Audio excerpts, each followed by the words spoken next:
Hello friends, in this lecture we will discuss the relation between mu r and mu r dash. Okay, so that we know very well mu r is equal to summation I is equal to 1 to n fi into xi minus x bar की power r divided by n. Okay, मेरे पास ये जो formula होता है ये mu R का formula होता है. आप इस चीज़ को बहुत अच्छे से जानते हो. ओके, तो आगे की तरफ चलते हैं. सो दैट मैंने क्या किया, इस फार्मूले के अंदर जो है मैंने एक आर्बिट्रेरी पॉइंट को मैंने ऐड किया इस फार्मूले के अंदर और एक आर्बिट्रेरी पॉइंट को इसके अंदर मैंने सब्सट्रैक्ट किया. Okay, I am adding A and subtracting A. Okay, in above formula. इस फार्मूले के अंदर मैंने प्लस ए किया और माइनस ए किया. सो दैट मेरे पास जो म्यू आर निकल करके आया, mu r is equal to हुआ 1/n summation i is equal to 1 to n f i x i minus a minus x bar minus के ए की टोटल पावर आर. ओके, आप देखो इस ए से ये वाला ए जो है कैंसिल आउट हो जाएगा, अर्थात फार्मूला लौट करके यही बनेगा. क्लियर, आगे की तरफ चलते हैं. बट हमारे पास जो रिजल्ट होता है वो ये होता है, we know very well mu one dash का जो फार्मूला होता है वो होता है एक्स बार माइनस के ए, जहाँ एक्स बार जो है मेरे पास सेंट्रल वैल्यू यानी मीन वैल्यू होती है और ए जो होता है वो आर्बिट्रेरी पॉइंट होता है. Okay, x bar is equal to mean and a is any arbitrary point. Okay, तो मैंने जो है एक्स बार माइनस ए की वैल्यू जो है म्यू वन डैश यहाँ पुट की, इसकी जगह पे यहाँ मैंने वैल्यू पुट कर दी. तो मेरे पास निकल कर के आया mu r is equal to summation 1/n i is equal to 1 to n f i x i minus a minus mu one dash. Okay, so that this is equal to mu one dash. Total power कितनी, r. Clear. अब मैं क्या करूँगा, यहाँ मैं binomial theorem का use करूँगा और बाइनोमियल थ्योरम का यूज़ करते हुए अगले वाला रिजल्ट निकाल लूँगा. नाउ ये मेरे पास रिजल्ट आ चुका बिल्कुल clear. I am using binomial theorem. Okay, by using the binomial theorem. So that जैसे मैं इसके अंदर बाइनोमियल थ्योरम लगाऊंगा, ये तो मेरा म्यू आर जू का तू है, summation 1/n as it is है, i is equal to 1 to n f i इस टोटल की पावर आर हो जाएगी. आपको भी पता है माइनस, यहाँ माइनस का निशान है, यहाँ प्लस का निशान है. ये देखो आप, ये माइनस है ये प्लस है, तो प्लस माइनस चलता है, आप जानते हो. माइनस ये निकल करके आएगा RC1 और इसकी पावर जो है ना एक कम हो जाएगी यानी R-1 होगी. इसकी पावर जो है सिंगल बढ़ना शुरू हो जाएगी. यहाँ म्यू वन डैश की पावर 0 थी, इस स्टेप के अंदर पावर 1 आई, इससे अगले स्टेप के अंदर जो है पावर जो है क्या कहें बढ़ जाएगी और इससे अगले वाले स्टेप के अंदर और भी ज़्यादा बढ़ जाएगी. आप इस चीज़ को बखूबी जानते हो, ठीक है ना. आगे की तरफ चलते हैं. तो मैंने क्या किया, मैंने यहाँ पे जो है क्या किया, मैंने डायरेक्टली जो है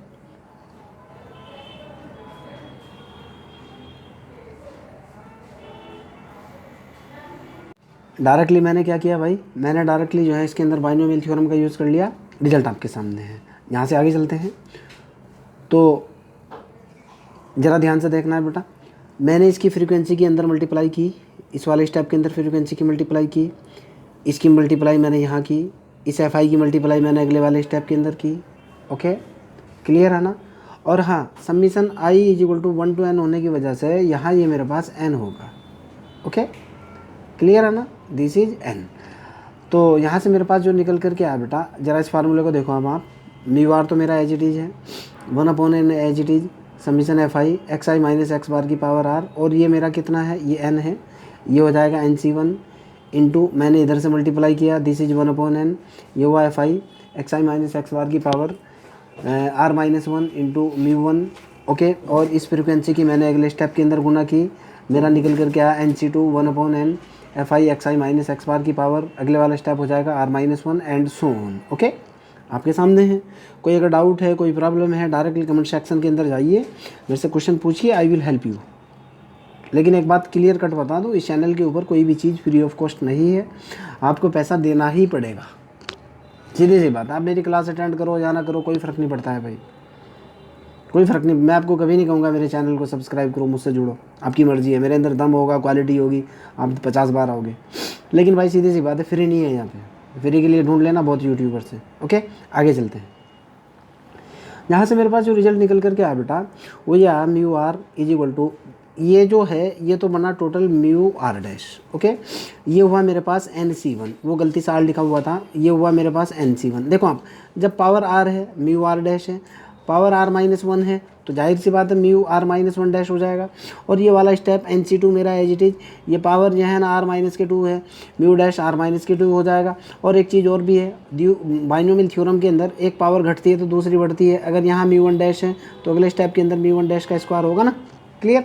और मैंने यहाँ ये चीज़ें मेंशन भी कर दी है, मैंने आपको बता भी दिया है कि भाई ये देखो फार्मूला जो होता है वो होता है 1/n summation f i x i minus x bar की power r is equal to होता है म्यू आर डैश, और 1/n summation f i x i minus x i minus a की पावर r माइनस वन की value होती है mu dash r minus one, clear. So आगे की तरफ चलते हैं। यहाँ से जो मेरे पास रिजल्ट निकल करके आया वो ये निकला, mu r as it is, mu r dash as it is, NC1 की value as it is, okay, mu dash r minus one into mu one dash, okay, यहाँ गलती से ये छुड़ा हुआ था, और प्लस अगले वाला निकला NC2 mu dash r minus के 2 निकला और म्यू वन डैश का स्क्वायर, क्लियर। अब मैंने क्या किया इसके अंदर, now I am putting n is equal to 2 and r is equal to 2 also, okay, या आप ऐसे भी कह सकते हो r is equal to n is equal to 2 इस इक्वेशन के अंदर, इन ए, इस ए इक्वेशन के अंदर, ठीक है। तो मेरे पास जैसे मैं 2 इसके अंदर पुट करूँगा, r की जगह मैंने 2 पुट करा, ये म्यू टू डैश हुआ, माइनस n की जगह भी 2 पुट किया, दिस इज़ 2c1, और ये हुआ मेरे पास, यहाँ देखो आप 2 में से 1 गया, ये हो जाएगा म्यू वन डैश, और अगले वाला म्यू वन डैश तो है ही, प्लस ये हुआ मेरे पास 2c1, और अगले वाला हुआ म्यू ज़ीरो और म्यू वन डैश का स्क्वायर। सवाल पैदा ये होता है कि सर आपने इससे अगले क्यों नहीं लिए, इससे अगले वाला जो है ना, ये जो r है ना, जैसे ही मैं अगले वाला स्टेप लूँगा ये नेगेटिव आ जाएगा, यानी म्यू माइनस वन आ जाएगा, ओके, जो कि मैथमेटिकल स्टैटिस्टिक्स के अंदर वैलिड नहीं होते हैं, क्लियर है ना। इसलिए मैंने r इज इक्वल टू 2 लिया है, okay. r is equal to 1 लेकर के वैल्यू कैलकुलेट की जा सकती थी, r इज इक्वल टू 3, 4, 5 पर भी वैल्यू कैलकुलेट की जा सकती थी, लेकिन r इज इक्वल टू 1 अगर मैं लेता तो ये सारा स्टेप 0 हो रहा था, ओके, इसलिए r इज इक्वल टू 2 से रिजल्ट लिया है। और अगले वाले स्टेप्स जो है मैंने इसलिए छोड़ दिए क्यों, वो नेगेटिव म्यू आर डैश आ रहे हैं, नेगेटिव आपको नहीं लेने हैं, 0 और पॉजिटिव, क्लियर। आगे की तरफ चलते हैं, तो जरा इसको देखो, mu two as it is, ये हुआ मेरे पास म्यू टू डैश, और 2c1 की वैल्यू आप जानते हो 2 हो जाएगी, और mu one dash into mu one dash, this is mu one dash का स्क्वायर, और प्लस आप जानते हो म्यू ज़ीरो की वैल्यू तो होती है 1, 2c2 की वैल्यू होती है 1, आप यू नो वेरी वेल, अगर आपने 11th क्लास का मैथमेटिक्स पढ़ा होगा, वहाँ परमुटेशन और कॉम्बिनेशन के अंदर NCR का जो फार्मूला होता है वो होता है factorial n factorial r n minus r का फैक्टोरियल, ओके। तो उस फार्मूले से ये वैल्यू हो जाएगी कितनी, 1, ओके, और ये हुआ mu one dash, okay. So that mu two is equal to mu two dash minus mu one का complete square, mu one dash का complete square, this is mu one dash, okay, this is mu one dash, clear. आगे चलते हैं। Now उसी तरीके से मैं r is equal to n, now I am putting r is equal to n is equal to 3 in above formula. मैंने r is equal to n is equal to 3 put करा, ये मेरे पास फार्मूला है, okay. तो ये मेरे पास जो है जो फार्मूला है ज़रा उसको देखो अब आप, ये इक्वेशन नंबर जो a है, मैंने इसके अंदर r इज इक्वल टू मैंने कितना पुट करा, 3 पुट करा। तो 3 पुट करते ही ये हो जाएगा म्यू 3 डैश, ये हो जाएगा 3c1 म्यू डैश 3 माइनस 1 यानी म्यू 2 आ जाएगा, ये 3c2 आएगा, म्यू डैश 3 माइनस 2 यानी म्यू 1 आ जाएगा, और ये म्यू 1 डैश का स्क्वायर आ जाएगा, ओके। तो मेरे पास जो रिजल्ट निकल करके आएगा बेटा वो सीधा आ जाएगा mu 3 dash minus 3c1 mu 2 dash mu 1 dash plus 3c2 mu 1 dash का square minus 3c1 mu 1 dash cube, clear. और देखो आप इसको सॉल्व करना चाहो सॉल्व कर लो, अदरवाइज़ मेरे हिसाब से तो ये भी रिजल्ट है, कोई दिक्कत नहीं है। जब आप इसको सिंपलीफाई करोगे, ये म्यू 3 एज इट इज, ये जो स्टेप है ये माइनस के 3c1, आप जानते हो 3c1 की वैल्यू 3 हो जाएगी, ये होगा म्यू 1 डैश म्यू 2 डैश, और ये वाला स्टेप पूरे का पूरा 0 हो जाएगा, क्यों, म्यू 1 की वैल्यू 0 होती है, ओके।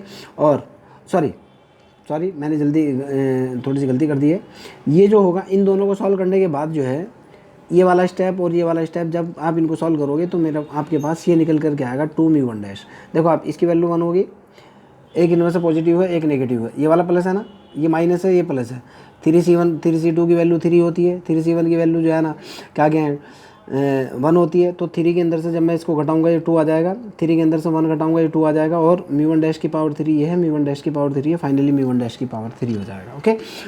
इसी तरीके से जब जो आपके पास ये रिजल्ट है, ये वाला जो फार्मूला है, ये वाला फार्मूला जब आप इसके अंदर n इक्वल टू 4 डालोगे तो सिमिलर फैशन से उसी तरीके से कैलकुलेट करने से आपके पास म्यू 4 की वैल्यू निकल करके आ जाएगी, जो कि मैंने डायरेक्टली निकाल दी है। ओके, नाउ अगले वाले टॉपिक की तरफ चलते हैं, relation between v r and mu r. हमारे पास फार्मूला होता है, we know from the definition v r is equal to summation v r is equal to 1/n summation i is equal to 1 to n f i into x i की power r. Okay, मैंने इस फार्मूले के अंदर plus ए किया और minus ए किया। Okay, I am adding and subtracting A from this formula. तो यहाँ मेरे पास जो रिजल्ट निकल करके आया वो ये निकला, v r is equal to 1/n, तो ये हुआ। इसके अंदर जो है ना summation i is equal to 1 to n ये हुआ। फ्रीक्वेंसी मेरी as it is, x i मेरा as it is minus a plus a की पावर आर। क्लियर? जैसे ऊपर मैंने बाइनोमियल थ्योरम का यूज़ किया था, ठीक उसी तरीके से मैंने यहाँ बाइनोमियल थ्योरम का यूज़ किया। ओके, बाइनोमियल थ्योरम का यूज़ करने के जस्ट बाद जो है मेरे पास ये निकल करके आया, इधर तो वी आर एच डी चल रहा है, 1/n ये हुआ, समीशन एफ आई मेरा एच डी है, एक्स आई माइनस ए की पावर आर, और पहले इसकी पावर आर होगी, इसके बाद इसकी पावर आर -1 होगी, इसकी पावर बढ़ना शुरू हो जाएगी। और अगर प्लस माइनस है तो आपको भी पता है प्लस माइनस के साथ ही निशान रहते हैं, तो जाहिर सी बात है एक्स आई माइनस ए की पावर आर प्लस, ये प्लस है। ओके, अब यहाँ देखो निशान ये लेकर के चल रहा हूँ मैं प्लस वाला। Okay, plus r c one हो जाएगा, एक्स आई माइनस ए की पावर आर -1 इंटू अगले स्टेप की पावर बढ़ जाएगी एंड सो ऑन, लास्ट में जो है ये वाला जो स्टेप है ए की पावर आर आ जाएगी। क्लियर? यहाँ से आगे की तरफ चलते हैं, तो मेरे पास जो निकल करके आएगा बेटा, इधर तो वी आर है ही, ये वाला पूरा हो जाएगा, क्या होगा भाई, ये वाला हो जाएगा मेरे पास म्यू आर, और अगले वाला हो जाएगा मेरे पास r c one mu r -1 into a and so on. Clear? But मैंने यहाँ फार्मूला भी लिखा हुआ है, वी नो वेरी वेल, चूँकि ये फार्मूला होता है। ओके, सो दैट और ये जो होगा ये डैश के अंदर होगा, ये भी डैश होगा, ये भी डैश होगा, और अगले वाले के अंदर भी जो भी होगा वो सारे डैश डैश के अंदर होंगे, यानी म्यू आर डैश होगा, म्यू आर -1 डैश होगा एंड सो ऑन। ओके, आगे की तरफ चलते हैं यहाँ से। तो मैंने क्या किया अब भाई, ये मेरे पास फाइनली ये रिजल्ट निकल करके आया, ये वाला रिजल्ट बना मेरा, v r is equal to mu r dash plus r c one mu dash r -1 into a and so on, plus last में स्टेप निकलेगा ए की पावर आर। ओके, अगर बाई चांस में ये आर्बिट्रेरी पॉइंट को mean value ले लूँ, यानी अगर मैं a is equal to x bar रख लूँ, तो उस पोजीशन में म्यू आर और म्यू आर डैश दोनों बराबर होते हैं, ये बात आपको हमेशा याद रखनी है। Okay, so that now I am putting a is equal to x bar, so that mu r dash is equal to mu r. तो मेरा जो रिजल्ट है यहाँ से इसके ऊपर से डैश हट जाएगा, v r is equal to ये हो जाएगा मेरे पास म्यू आर प्लस ये हो जाएगा r c one mu r -1, और ए की जगह आ जाएगा मेरा x bar plus r c two mu r -2 x bar square. Clear? यहाँ से आगे की तरफ चलते हैं भाई, वही पुराना मेथड जो मैंने पहले किया था। Now I am putting r is equal to 1 2 3। Okay, तो इधर मेरा v1 हुआ, और यहाँ से देखो अब आप, ये हुआ मेरा μ1 और ये हुआ 1c1, और ये हुआ मेरे पास μ0 और ये हुआ x बार। ये वाला जो स्टेप है देखो आप, ये नेगेटिव आ रहा है, मैंने इसको छोड़ दिया, आर की वैल्यू 1 डालते ही ये हुआ +1 -2, यानी -1 आ रहा है ना, मैंने इस वाले स्टेप को स्किप कर दिया, छोड़ दिया, आपको नहीं लेना है। साथ में मैंने फार्मूले का यूज़ किया, μ0 की वैल्यू होती है मेरे पास 1 और μ1 होता है मेरे पास 0, सो दैट v1 की जो वैल्यू निकल करके आई यहाँ से, दिस इज v1 की वैल्यू निकली है तो 0 हो चुका, और ये μ0 की एज इट इज और इंटू एक्स बार। आप जानते हो μ0 की वैल्यू क्या होती है, 1 होती है, μ1 इज इक्वल टू क्या होता है 0, ये तो ख़त्म, तो v1 इज इक्वल टू कितना निकल कर क्या है x bar. Now I am putting r is equal to 2। मेरे पास जो फार्मूला है नीचे लिखा हुआ है, this is my formula, now I am putting r is equal to 2। जैसे मैं इसके अंदर r is equal to 2 put करूँगा, ये μ2 हो जाएगा, ये μ2 हो जाएगा, और ये हो जाएगा 2c1 हो जाएगा, μ2 एक्स बार हो जाएगा, और 2c2 ये रिजल्ट निकल जाएगा। अब फिर इसके अंदर में μ0 की वैल्यू तो 1 होती है, μ1 इज इक्वल टू 0 होता है, μ1 ये स्टेप खत्म, μ2 एज इट इज, इसकी वैल्यू 1 होती है, 2c2 की वैल्यू 2c2 आप बहुत अच्छे से जानते हो, 2c2 की वैल्यू कितनी होती है, ये भी 1 होती है, ये भी 1 हो चुकी, ये निकला μ0, और यहाँ से कितना निकल गया भाई, ये तो हुआ μ2, ये वैल्यू 1 डाली, ये हुआ एक्स बार का कंप्लीट स्क्वायर। ओके, इसी फैशन से similarly we can easily calculate the value of v3, so that the value of the v3 is equal to μ3 plus के 3 μ2 into x bar plus x bar का complete square. Okay, ये आपका, आप ये मान लो कि ये आपका होमवर्क है, आप इसको उस फार्मूले के अंदर आर की वैल्यू 3 डाल करके कैलकुलेट करना, कैलकुलेट करने के बाद देखना ये मैच होता है कि नहीं, 100% मैच होगा। आगे की तरफ चलते हैं। Now Karl Pearson coefficient. Okay, the Karl Pearson coefficient for the central movement and the simple movement is defined as, beta one का जो फार्मूला होता है बेटा वो डायरेक्टली ये होता है, beta one is equal to जो होता है वो होता है म्यू थ्री का square divided by mu two की power three, and beta two is equal to होता है म्यू फोर बटे म्यू टू का स्क्वायर। और बीटा वन और बीटा टू के बेस पे जो है हम लोग जो कैलकुलेट करते हैं वो कैलकुलेट करते हैं गामा वन। गामा वन का फार्मूला होता है अंडर रूट बीटा वन, और gamma two is equal to होता है बीटा टू माइनस के three. With the help of beta two की हेल्प से हमें जो डेटा गिवन होता है, हम उस डेटा की हेल्प से जैसे हम बीटा टू की वैल्यू कैलकुलेट करते हैं तो बीटा टू के बेस पर हम जो डेटा गिवन होता है उसके बेस पर जो है ना हम कर्व की शेप देखते हैं, क्या वो रिंग शेप रीजन टाइप में है, यानी वो मेसोकर्टिक है या वो लेप्टोकर्टिक है या वो प्लेटोकर्टिक है। मेजर ऑफ कोटस इसके अंदर हम इसकी स्टडी करते हैं, और अगले कुछ लेक्चर्स के बाद जो है मेजर ऑफ सेंट्रल टेंडेंसी के बाद जब मैं मेजर ऑफ डिस्पर्सन की स्टडी आपको कराऊंगा उस वक्त इस बीटा टू का इंपॉर्टेंट रोल बताऊंगा। ठीक है ना, इस लेक्चर के अंदर इतना ही। आपको कोई डाउट हो, कोई प्रॉब्लम हो, डायरेक्टली कमेंट सेक्शन के अंदर जाइए। ओके, और मेरे को जो है क्या कहें सर ये चीज़ समझ नहीं आई, आप मेरे को डायरेक्टली बोल सकते हैं। और हाँ, एक चीज़ और भी है, कोई ऐसा टॉपिक जो यूट्यूब के ऊपर आपको नहीं मिल रहा है या जिसमें आपको प्रॉब्लम आ रही है समझने में, ओके, वो टॉपिक आप मेरे को बताइए जो यूट्यूब के ऊपर ईजिली अवेलेबल नहीं है। मैं उसी टॉपिक के ऊपर आपको लेक्चर सीरीज़ दूंगा, आप उस चीज़ की टेंशन मत लेना। ठीक है, बाय।